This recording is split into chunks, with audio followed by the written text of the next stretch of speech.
Let's get to the guys that aren't Eagles, I guess. I mean, I know the Eagles dog picks is really the buzz of this draft, but I've seen a couple like draft analysts say across the board that the Steelers actually had a better draft than anybody in the draft, and they took 2 Georgia players. Man, the Steelers got 2 Georgia players who I think embody what Georgia did to win 2 national titles. And, you know, in Broderick Jones, patience, you know, kind of a guy who waited a couple years for his shot to become a starter, and he didn't have to get ready because he stayed ready, and he jumped in and he jumped in 4 games last year. He started 15 games this year and was so impressive in 19 games that the Steelers kind of had their eye on him the entire time, and they wanted him. And then obviously Darnell Washington, again, patience, team player, waited 2 years before he really got to be a big part of the offense, the big part of the passing game, perseverance, you know, fought through the injuries. And on top of all of that, both of them are just incredibly physical football players.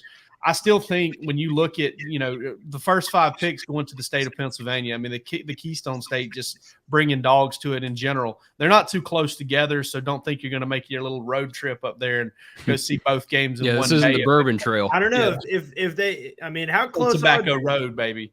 How close are they? Because if they did if you ever had the chance to do a Sunday, Monday, you could definitely do that, and maybe an early slot Sunday night. Well, I assume you could probably get there between. I'm going to assume if you're in Pittsburgh or Philadelphia, you're not going to be able to get to somewhere by Sunday night if you go to the early game, because you're probably going to drink too much. Those are not. Well, but I will say I do feel confident that if you see a noon or a 4 p.m. game on Sunday, that you will be able to get somewhere by Monday night. Sure. I would hope so. I definitely think you can do that. I'm saying, you think that you could do? You can make a Raiders game, probably. All right, this is our new segment, Palmer's travel plans.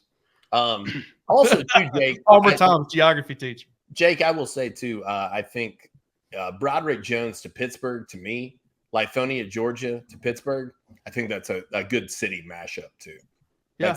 Listen, Lithonia is sister not, cities. Lithonia is not the sexiest high school in the state of Georgia, man. Lithonia is not.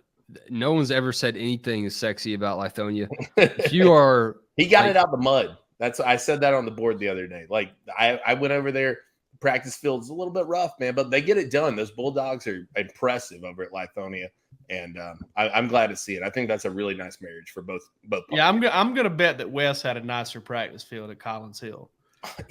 and also Gwinnett County, for God's sakes. At Atkinson County, we practiced on our game field every time, every day. So we had to move around and practice so we didn't chew it up. Lithonia, I believe, if I'm not mistaken, shares a field, right?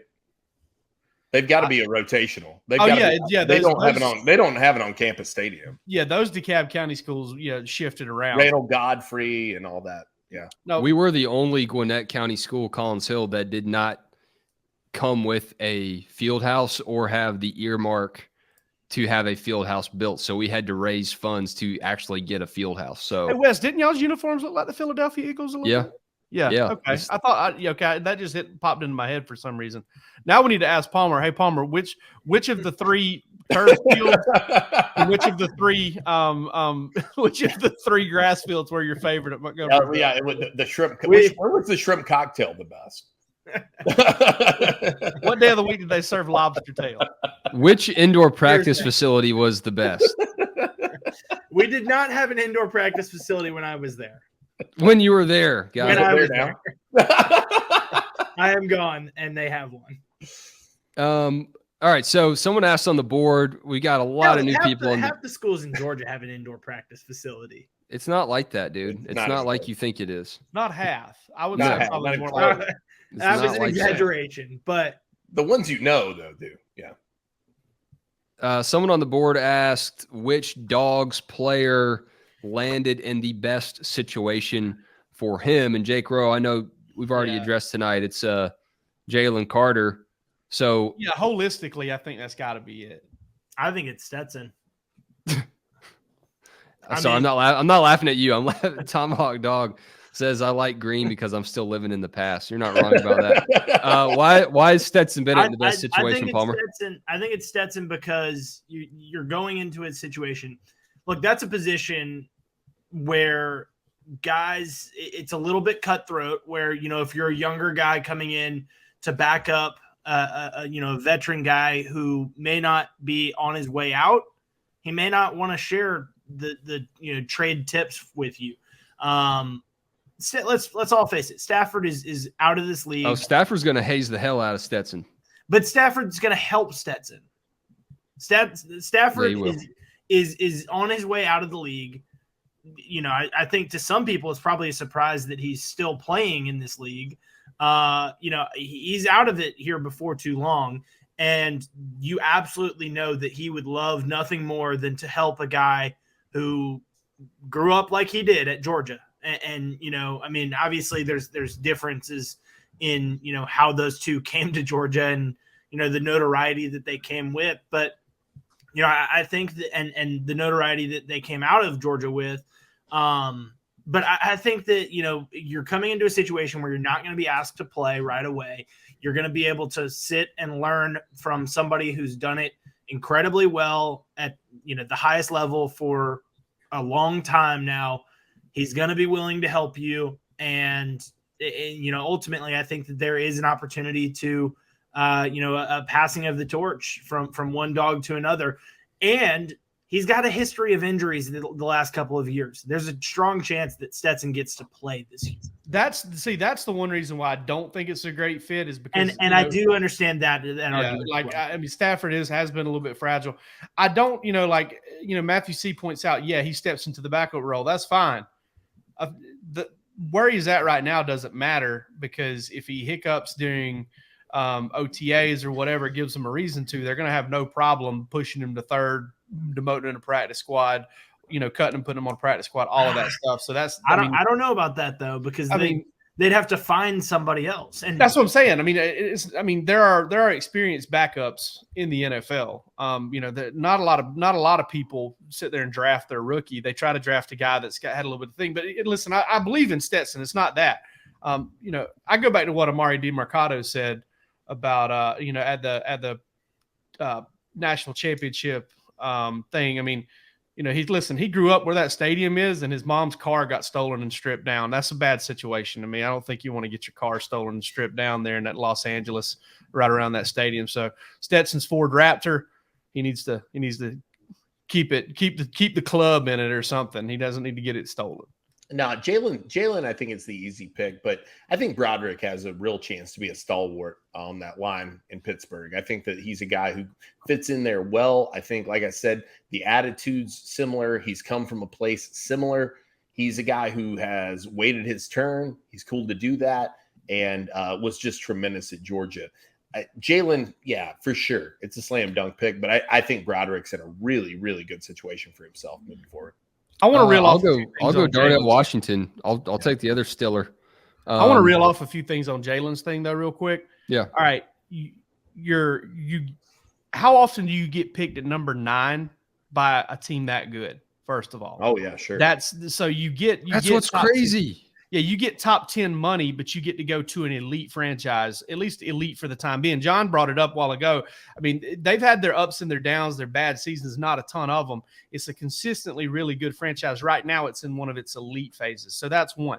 Number 2, Fletcher Cox is one of the best defensive tackles to play this game in a long time.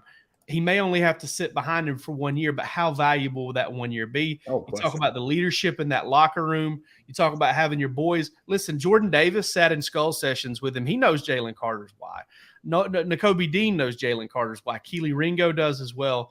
So that's another thing that kind of picks up on it. And ultimately, I think you go to a place where – yeah, Philly's pretty cool and there's stuff to do. And it's a town where, it's got some culture to it and there's some things to experience and be, have some fun. But at the same time, you're not going to New York City. You're not going to Los Angeles. Yeah. You're not going to Dallas or anything like that, where there's a massive party. You're not going right down the road to Atlanta, where not only do they kind of suck, but Atlanta's something really familiar to him, and he's how often is he going to be jumping back over to Athens to kick it with his guys? Absolutely, he can get off somewhere and grow up with some guys that have already had a year head start growing up. No, I think the Atlanta thing is sounds really like Green Bay would have been the best bet. Atlanta's that's a really prescient point on Atlanta too, and I thought about that throughout the draft. Like, not only do you surround this guy, but like also to listen if there are these concerns, and that's what people are worried about. You're able to keep him away from Athens and like people that he's familiar with. Yeah, I think that matters. That's probably a good idea for everybody involved. I think that Darnell could be in a good spot, and I agree. I think a lot of them went to good spots, man. Yeah, probably Christmas in a tough spot just because the Raiders are terrible. I think Kieris Jackson is in a great spot. The Titans receivers suck. Yeah, and he'll have to be a specialist. But Darnell has Pat Freiermuth and Zach Gentry to compete with in the Steelers tight end room. Well, I know that's competition against some guys that have been in the league for a few years between them, but Darnell's different, man. And that wide receiver room is so deep too. I think he's just going to have some opportunities to sneak up on people. Ironically, even at 6'8", 200 and what did he weigh in at Georgia's Pro Day? 260? Yeah, 272, I believe it was. A guy too. I got to talking to a Steelers fan tonight, and I mentioned Darnell Washington to him, and he mentioned Eric Green. And if that's not a guy that you remember, he was a tight end. He played there, 6'5", like a giant dude. Had a 10-year career with the Steelers, man, and they loved that guy. A big guy. He said, I could see this kind of being that kind of fit for them. Hey, I hear Chris Smith's hell on the craps table. So he better be. He's working the pirate show at the Treasure Island after hours. I heard he's going to take his whole signing bonus and just go to spend the night at the Bellagio and hit the pass line all night long. Got to be careful. One more thought on Stetson. We said everything about Stafford and being able to learn from him and everything.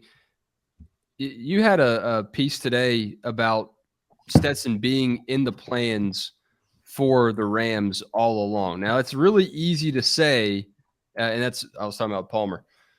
It's really easy to say after you draft the guy, but was it just the fact that they got a good look at him in the national championship at SoFi, or were they really just watching this dude for a long, long time?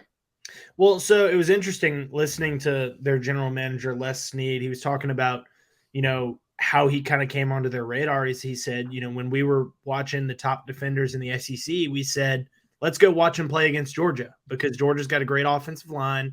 They have an offensive coordinator who, it runs a pro style offense and is easier to evaluate against Georgia because of the talent that they have.